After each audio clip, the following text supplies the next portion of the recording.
Hi friends, Mahanadi சீரியலில் நாளைக்கு என்ன நடக்க போகுதுன்னு பார்க்கலாம். வாங்க வீடியோக்குள்ளே போகலாம். தாத்தாவும் பாட்டியும் வேகமாக போலீஸ் ஸ்டேஷனுக்கு கிளம்பி வந்துடுறாங்க. அட்வொகேட் கூட்டிக்கிட்டு இங்கே காவேரி வந்து இவங்க முன்னாடியெல்லாம் என்ன பண்ணுறதுன்னு தெரியல. விஜய் வெளியெடுக்கிறதுக்கு நம்மளால் எந்த முயற்சியும் எடுக்க முடியலையே, என்ன பண்ணலாம் அப்படின்னு யோசிச்சுட்டு இருக்காங்க. பேசாமல் நிவின்க்கு ஃபோன் பண்ணி வர சொல்லலாமான்னு யோசனை பண்ணிட்டு இருக்காங்க. வீட்டில் இருந்து குமரன் மாமா வேற ஃபோன் பண்ணி, காவேரி நானும் அம்மாவும் வர்றோம், நீ எக்ஸிபிஷனில் ரொம்ப நேரம் தனியாக இருக்க வேண்டாம், வெளியில எல்லாம் பல பிரச்சனை இருக்குது, அதனால நாங்கள் 2 பேர் கிளம்பி வர்றோம்னு சொல்கிறாங்க. ஐயோ மாமா, தயவு செஞ்சு நீங்கள் வீட்லேயே இருங்க, நான் அவ்வளோதான், இந்தோ வேலை முடிஞ்சது, கிளம்பி வந்துட்டே இருக்கிறேங்க மாமா அப்படின்னு அவங்ககிட்ட நார்மலாக பேசிட்டு ஃபோனை வச்சுட்டு டென்ஷன் ஆகிடுறாங்க காவேரி.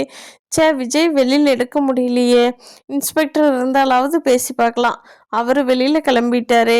என்னார் வர்றாரு, நம்ம எப்போ விஜய் ஃபஸ்ட்டு என்னன்னாலும் சரி வெளியில் கூட்டிகிட்டு போய் நிம்மதியாக அவர் இருக்க வைக்கணும் அப்படின்னு யோசனை பண்ணிகிட்டு இருக்காங்க. வெளியில் போன இன்ஸ்பெக்டர் வர்றதுக்கும் தாத்தா பாட்டி அட்வொகேட் கூட்டிகிட்டு வர்றதுக்கும் கரெக்டாக இருக்குது. அட்வொகேட் இன்ஸ்பெக்டர்கிட்ட பேசுகிற விதமாக பேசி விஜயை வந்து வெளியே எடுத்துடுறாங்க. ஆனாலும் இன்ஸ்பெக்டர் சொல்கிறாங்க, மண்டே வந்து நீங்கள் கண்டிப்பாக ஆஜராகணும், கேஸ் ஃபைல் பண்ணியாச்சு, மண்டே சாரை கூட்டிகிட்டு வந்துடுங்க அப்படின்னு சொல்லிட்டு ஓகேன்ட்டு அட்வொகேட் தாத்தா பாட்டி காவேரி எல்லோரும் வீட்டுக்கு போகலான்ட்டு கிளம்புறாங்க.